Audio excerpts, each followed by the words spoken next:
नमस्कार दोस्तों। महात्मा गांधी ने सत्य के प्रयोग किए थे। कांग्रेस ने सत्य का भारत बनाया था।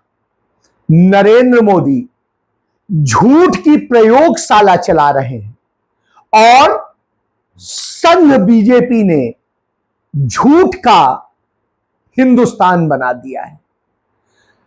भारत को जिस तरीके से बर्बाद किया गया है और उसके बाद कहा जाता है दुनिया में डंका बज रहा है।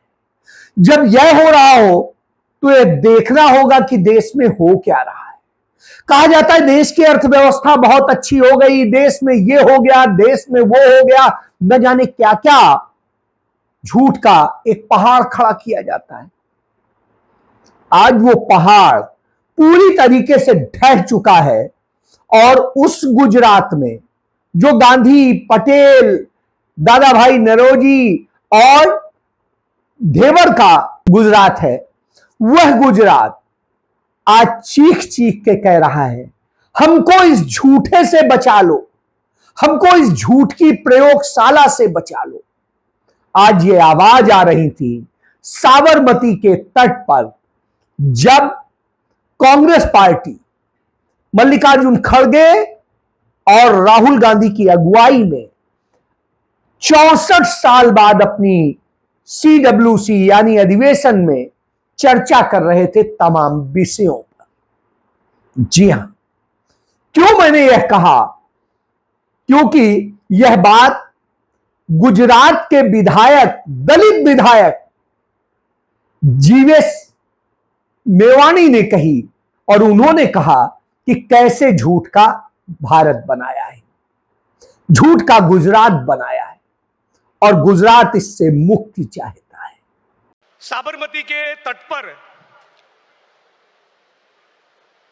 गांधी और सरदार की वो भूमि जिसने स्वतंत्रता के आंदोलन की नींव रखी, इस भूमि पर ये गुजरात की धरती बड़ी कमाल की धरती है। इसने सत्य के प्रयोग करने वाले बापू भी दिए और झूठ के प्रयोग करने वाले मोदी भी दिए, लेकिन झूठ के प्रयोग करने वाले मोदी जी ने, उनकी सरकार ने पूरे देश और दुनिया के सामने गुजरात कितना वाइब्रेंट है, स्वर्णिम है, गतिशील है, प्रॉस्परस है, इकोनॉमी में नंबर 1 है, बहुत बड़ी बड़ी डींगे मारी। सवाल यह है कि यदि यह गुजरात सचमुच इतना वाइब्रेंट और स्वर्णिम है तो गुजरात के बेरोजगार युवा मेक्सिको की बॉर्डर पर सीने में गोली खाने के लिए मजबूर क्यों है? क्यों गुजरात में हजारों हजार युवा गुजरात की सरजमी छोड़कर कनाडा और अमेरिका की फाइल रख रहे हैं? क्यों यहां पर उनको रोजगार नहीं मिल रहा है? वो इसलिए कि यहां का जो ग्रोथ है वो जॉबलेस ग्रोथ है। अब गुजरात की भाजपा सरकार, उसका सैचुरेशन पॉइंट आ चुका है। वो अब के दौर के गुजरात के नई पीढ़ी के लोगों को, गुजरात के सपनों को, गुजरात की आकांक्षा को ये भाजपा की सरकार पूरा नहीं कर सकी और इसीलिए हम सभी लोगों को एक बेहतर गुजरात के निर्माण का ब्लूप्रिंट पूरे कांग्रेस परिवार की ओर से देना पड़ेगा और वो हम देंगे। जी हां, वही इसके प्रमाण भी देखने को मिल रहे हैं। पूरे देश में ही नहीं, दुनिया में नरेंद्र मोदी डंका बजा के कहते हैं कि वो इस देश में 5 किलो अनाज देके और न जाने क्या क्या करके कैसे लोगों के लिए कर रहे हैं।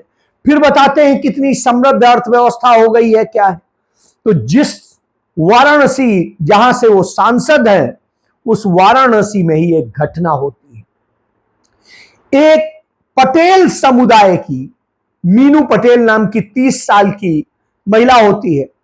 वो 2 दिनों से भूखी होती है क्योंकि खाने के लिए कुछ नहीं होता है। वो पड़ोस के एक घर में 1 किलो आटा मांगने जाती है।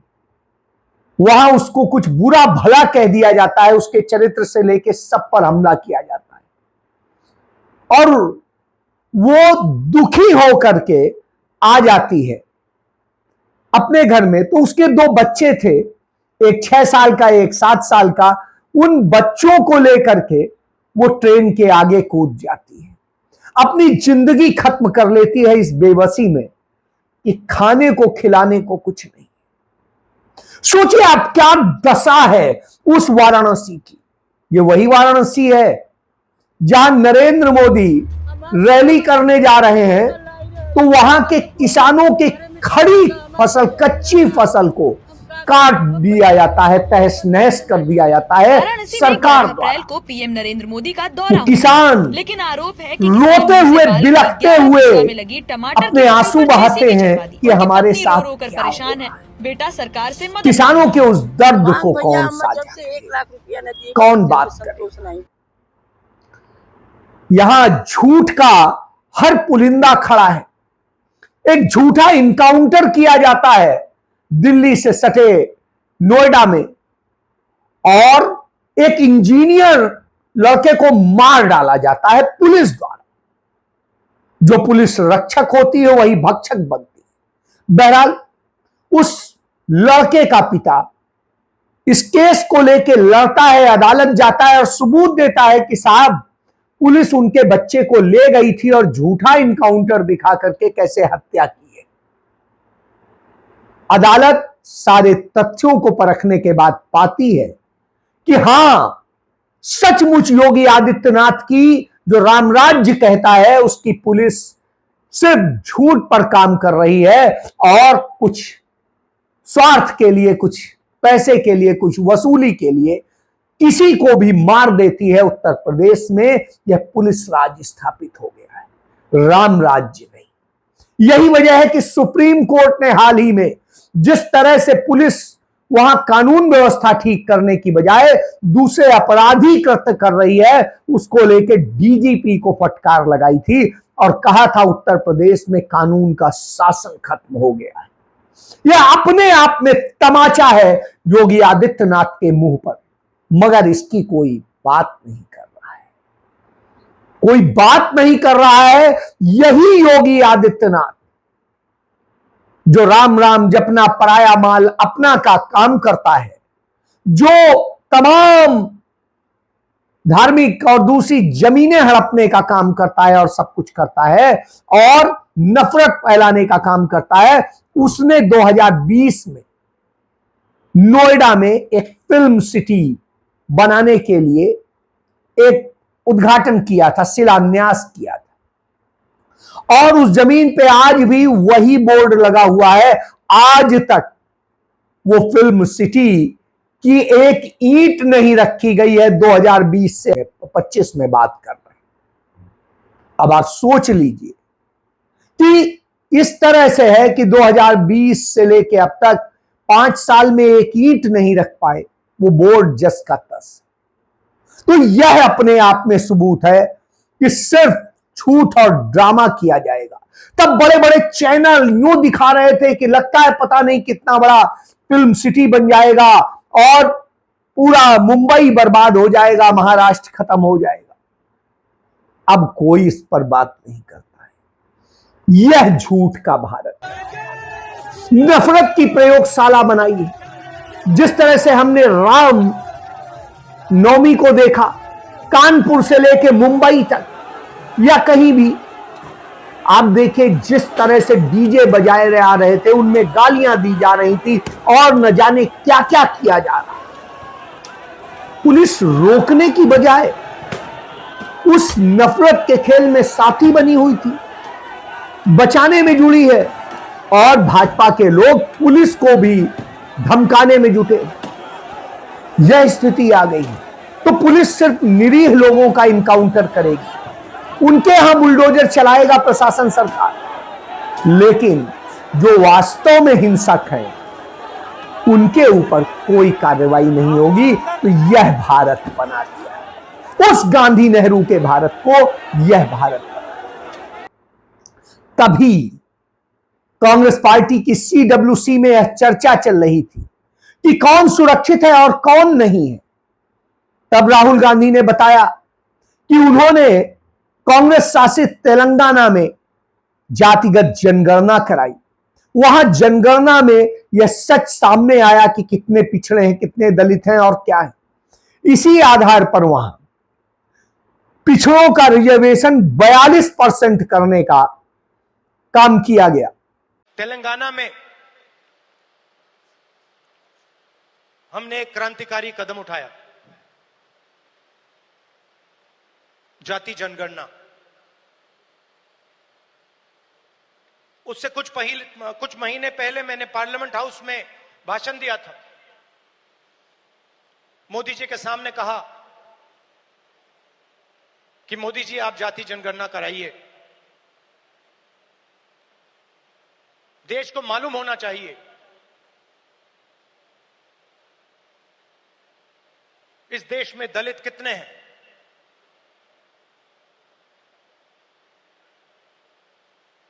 पिछड़ा वर्ग कितना है,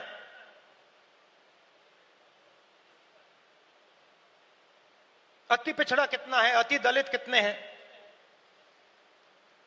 आदिवासी कितने हैं, माइनॉरिटीज कितने हैं, गरीब जनरल कास्ट के कितने लोग हैं।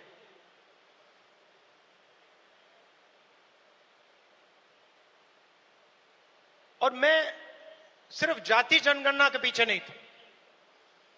जाति जनगणना एक कदम है। मुझे यह पता लगाना था कि इस देश में किसकी कितनी भागीदारी है। उस समय मैंने कहा था कि देश का एक्सरे होना चाहिए, पता लगाना चाहिए कि जो हमारे दलित, आदिवासी, पिछड़े वर्ग के लोग धूप में काम करते हैं, मजदूरी करते हैं, क्या सचमुच में ये देश उनकी इज्जत करता है? क्या सचमुच में ये देश उनको जगह देता है? ये मेरे दिमाग में सवाल था। मोदी जी ने, आरएसएस ने साफ कह दिया हम जाति जनगणना नहीं करेंगे, हम जानना नहीं चाहते हैं।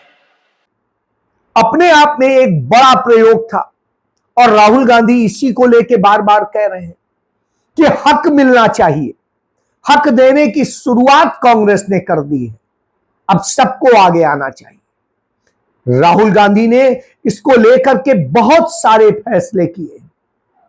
कांग्रेस पार्टी में, संगठन में बड़े बदलाव किए गए हैं। केसी वेणुगोपाल ने इसको लेकर बताया कि कैसे कांग्रेस पार्टी ने अब फैसला लिया कि कांग्रेस पार्टी केंद्रीकृत नहीं बल्कि विकेंद्रीकृत होगी पूरी तरह से, जो नेहरू गांधी चाहते थे। अब कांग्रेस पार्टी में किसको टिकट मिले यह हाईकमान नहीं बल्कि उस जिले के जिला अध्यक्ष, ब्लॉक अध्यक्ष, तहसील अध्यक्ष मिलकर के तय करें। हम पार्टी के सीनियर नेताओं की काफी मीटिंग हुई है और हम चाहते हैं कि जो हमारे डिस्ट्रिक्ट प्रेसिडेंट्स हैं उन्हें हम पार्टी की नींव बनाएं। और हम चाहते हैं कि उन्हें, जो हमारे डिस्ट्रिक्ट प्रेसिडेंट्स हैं, डिस्ट्रिक्ट कमिटीज हैं, उन्हें पार्टी शक्ति दे, पावर दे और जिम्मेदारी दे। तो ये बदलाव हम कांग्रेस पार्टी में लाने जा रहे हैं।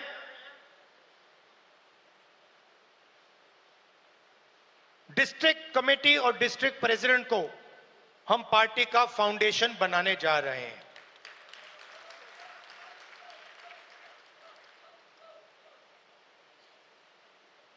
अंत में आप सबको लड़ना है और मैं जानता हूं कि आसान नहीं है, क्योंकि उनके पास धन है, उनके पास हिंदुस्तान के सारे इंस्टीट्यूशंस हैं, उनके पास सब कुछ है, मगर जीत हमारी होगी क्योंकि हमारे पास सच्चाई है और देश की जनता का प्यार है। तो घबराने की कोई जरूरत नहीं है। आप देखना आने वाले समय में कांग्रेस पार्टी, बीजेपी और आरएसएस का क्या करने जा रही है।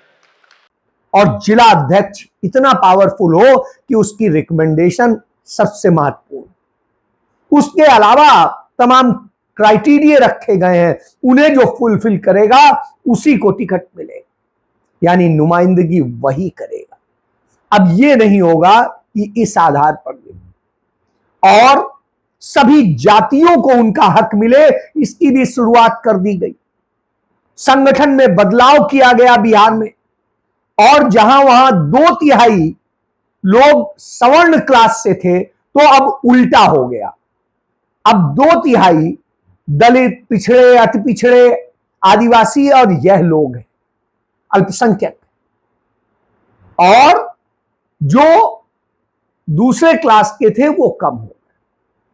तो यह शुरुआत हुई है, और यह शुरुआत पूरी कांग्रेस पार्टी में करने की तैयारी है कि किस तरीके से बदलाव किए जाए। राहुल गांधी ने गुजरात कांग्रेस के भी प्रमुख को कहा कि आप अपने यहां भी खोजिए जो कट्टर कांग्रेसी हैं, वही मजबूत की पॉइंट पर रहने चाहिए, बाकी को आराम करने दिए। और इस बात को कांग्रेस पार्टी के अध्यक्ष मल्लिकार्जुन खड़गे ने बड़े अच्छे से कहा कि जो कांग्रेस में काम करेगा उसे आगे बढ़ाइए, उसको मजबूत कीजिए, और जो काम नहीं कर रहा है कांग्रेस में भी रह के, तो उसको छुट्टी दे दीजिए, उसे आराम ही करने दीजिए। जी हां, यही तो वास्तव में कांग्रेस थी, और वही कांग्रेस बनानी है, इसलिए यह किया गया।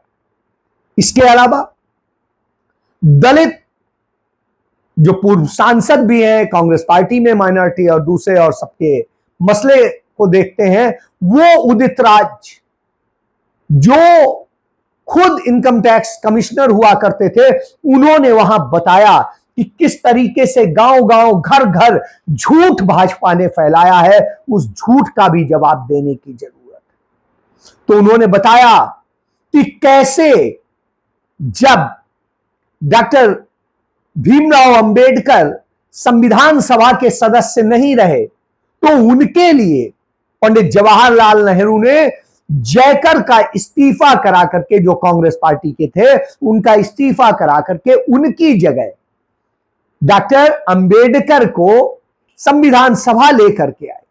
उन्हें संविधान सभा में पंडित नेहरू ने ही, कांग्रेस ने ही उन्हें ड्राफ्टिंग कमेटी का चेयरमैन बनाया, और फिर उन्हें पंडित नेहरू ने ही, कांग्रेस ने ही कानून मंत्री भी बनाया। तो यानी इतना सम्मान दिया कांग्रेस पार्टी ने।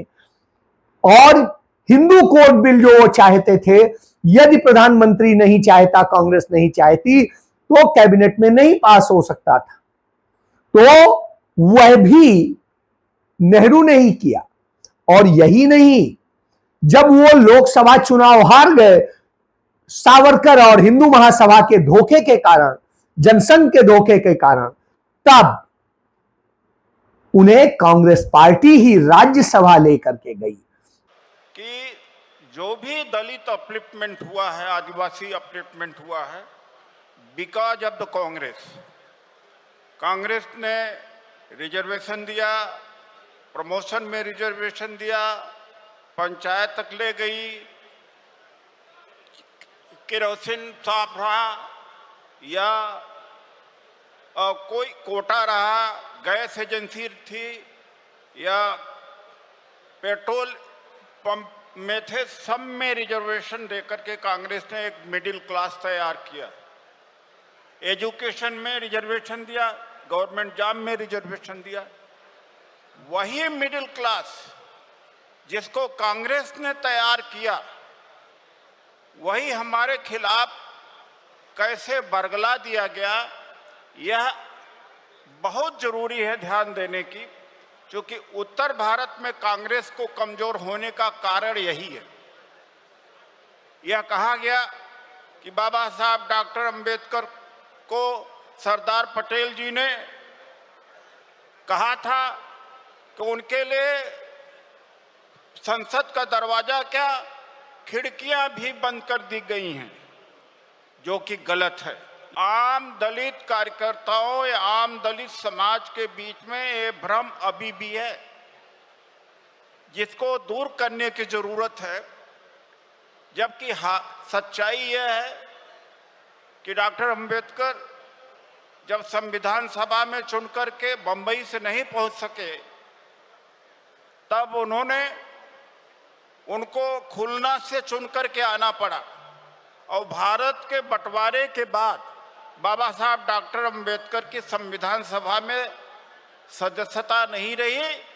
एक कांग्रेस के वजह से बाबा साहब डॉक्टर अंबेडकर संविधान सभा में आए और बंबई से जो एमआर जयकर चुन करके आए थे, उनके जगह पर बाबा साहब डॉक्टर अंबेडकर को कांग्रेस चुनवा करके संविधान सभा में लाई। और वही दुष्प्रचार हुआ कि बाबा साहब का अपमान करने वाली कांग्रेस है, दलितों को इमोशनली ब्लैकमेल किया गया। दूसरी बात है, संविधान निर्मात्री समिति के चेयरमैन किसने बनवाया? कांग्रेस ने बनवाया। कानून मंत्री किसने बनवाया? कांग्रेस ने बनाया। हिंदू कोड बिल अगर कैबिनेट नहीं चाहती तो हिंदू कोड बिल पेश नहीं हो सकता था। तो कांग्रेस ने ही बाबा साहब को यह सारा मौका दिया और यह दुष्प्रचार हुआ कि कांग्रेस दलित विरोधी है, बाबा साहब को अपमान किया। असली काम बाबा साहब को करने का मौका कांग्रेस ने ही दिया। आज राहुल जी जो कारवां को लेके चल रहे हैं, पिछड़ों को, दलितों को, आदिवासियों को हर क्षेत्र में भागीदारी, अगर इस लड़ाई में राहुल जी का साथ हम लोगों ने नहीं दिया तो मैं आपको बता देना चाहता हूं कि सेंचुरीज लग जाएंगी, सदियां बीत जाएंगी, दलित फिर से गुलाम हो जाएगा। इस देश में कोई और दूसरा नेता नहीं है जो इस लड़ाई को लड़ सकता है। तो यह समझने की जरूरत है कि किस तरह से कांग्रेस ने डॉक्टर अंबेडकर का अपमान नहीं किया, बल्कि उनको सम्मान दिया, सब कुछ पद दिए, ओरिजिनल पद दिए, झूठे सम्मान नहीं दिए। उधर दूसरी तरफ ये तमाम सम्मान की बात करते हैं लेकिन हक नहीं देते हैं, हक छीनने का काम चल रहा है। कांग्रेस पार्टी ही थी जिसने पिछड़ों को भी दिया। कि राहुल जी का फेल हो जाने का मतलब पूरा बहुजन समाज फेल होगा और फिर से वही सामंतवाद इस देश के अंदर कायम होगा। एक मिनट की बात और मैं कहना चाहूंगा। पिछड़ा वर्ग को हम कन्विंस नहीं कर पाए। क्या वजह? मंडल कमीशन का विरोध आडवाणी जी ने रथ यात्रा से किया और मंडल किसके लिए था? पिछड़ों के लिए था। जो अधिकार पिछड़ों को दिया जा रहा था उसका विरोध, उन्हीं का विरोध करके एक शक्ति का निर्माण बीजेपी ने किया, जो दो एमपीओ की पार्टी थी और वो बन गई सत्ताधारी। तो पिछड़े वर्ग के लोगों से भी मैं अपील करना चाहूंगा कि ये बात जन जन तक जाना चाहिए कि जब मंडल जजमेंट आया कांग्रेस की सरकार थी, मंडल लागू जब हुआ कांग्रेस की सरकार थी। 2006 में अर्जुन सिंह जी एचआरडी मिनिस्टर थे। आज लाखों डॉक्टर, इंजीनियर अगर ओबीसी समाज के इस देश में हैं तो कांग्रेस की देन है, जो 93rd अमेंडमेंट अर्जुन सिंह जी ने इस समय किया था माननीय सोनिया गांधी जी के नेतृत्व में, उसके वजह से हैं। लेकिन पिछड़ों को याद दिलाने की बात। तो आप समझ लीजिए, दिया सब कुछ कांग्रेस ने है। दलितों को हक कांग्रेस ने दिया। दलितों के ऊपर होते अत्याचारों को रोकने के लिए जो कानून लाई वो कांग्रेस लाई। और जब सब कुछ कांग्रेस ने दिया हो तब ये झूठ बरगलाते हैं, तो यह हमें जगह जगह बताने की जरूरत है। तब राहुल गांधी ने यह स्पष्ट कर दिया कि अब यह कांग्रेस न्याय के लिए लड़ेगी। यह अब वो अपने ट्रेडिशनल वोट पर नहीं भागेगी कि ब्राह्मण हमारा है, मुस्लिम हमारा है, दलित हमारा है। नहीं, अब कांग्रेस सबको साथ लेके चलेगी, बहुजन समाज को साथ लेके चलेगी, पिछड़े को लेके चलेगी, अति पिछड़े को लेके चलेगी, दलित को चलेगी, अल्पसंख्यक को चलेगी, और उच्च जो जातियां कहलाती हैं उन जातियों के वंचित समूह को भी साथ लेके चलेगी। तो यह विजन होता है, और इसकी घोषणा मल्लिकार्जुन खड़गे ने कर दी। मल्लिकार्जुन खड़गे ने यह भी घोषणा कर दी कि वक्फ के नाम पे या ईसाइयों की या दूसरों की किसी की भी संपत्तियां जो छीनने की कोशिश कर रही है भाजपा, उसके खिलाफ कांग्रेस खुल के लड़ेगी। संसद में लड़ी है और अब संसद के बाहर भी लड़ेगी, और वो इसे लागू नहीं होने देगी। इसकी लड़ाई के लिए हर वो काम करेगी जो जरूरी है। तो अब आप समझिए कि कांग्रेस ने वो वास्तविक मुद्दे पर घेर लिया है भाजपा को। इसलिए भाजपा घबराई है, इसलिए नरेंद्र मोदी घबराए। आरएसएस और बीजेपी रोज इस कॉन्स्टिट्यूशन पर आक्रमण कर रहे हैं, और इनको सिर्फ कांग्रेस पार्टी रोक सकती है, बाकी पार्टियां नहीं रोक सकती हैं। आप देखना, क्योंकि ये विचारधारा की लड़ाई है। जिस पार्टी के पास विचारधारा नहीं है, क्लैरिटी नहीं है, वो बीजेपी आरएसएस के सामने नहीं खड़ी हो सकती। जिस पार्टी के पास विचारधारा है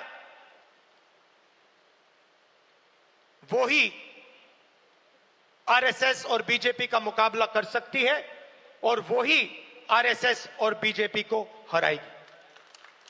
और इसलिए ये साजिशों में लग जाते हैं। तो भाजपा और कांग्रेस का यही अंतर है। इसीलिए कांग्रेस ने फैसला किया है कि राहुल गांधी के न्याय के पथ पर कांग्रेस चलेगी। उसके लिए वो संकल्पित होगी, उसके लिए वो अपना सर्वस्व समर्पित करेगी और उसके लिए संघर्ष करेगी। अब संघर्ष तभी हो पाएगा जब आप सब भी उसके साथ जुड़ेंगे, नहीं तो यह किया गया मेहनत सब फेल हो जाएगी। इसीलिए शायद कहना पड़ा उदित राज को कि अब नहीं तो कभी नहीं खड़ा हुआ राहुल जी के साथ, तो फिर वो सदैव के लिए गुलाम ही बन जाएगा। जय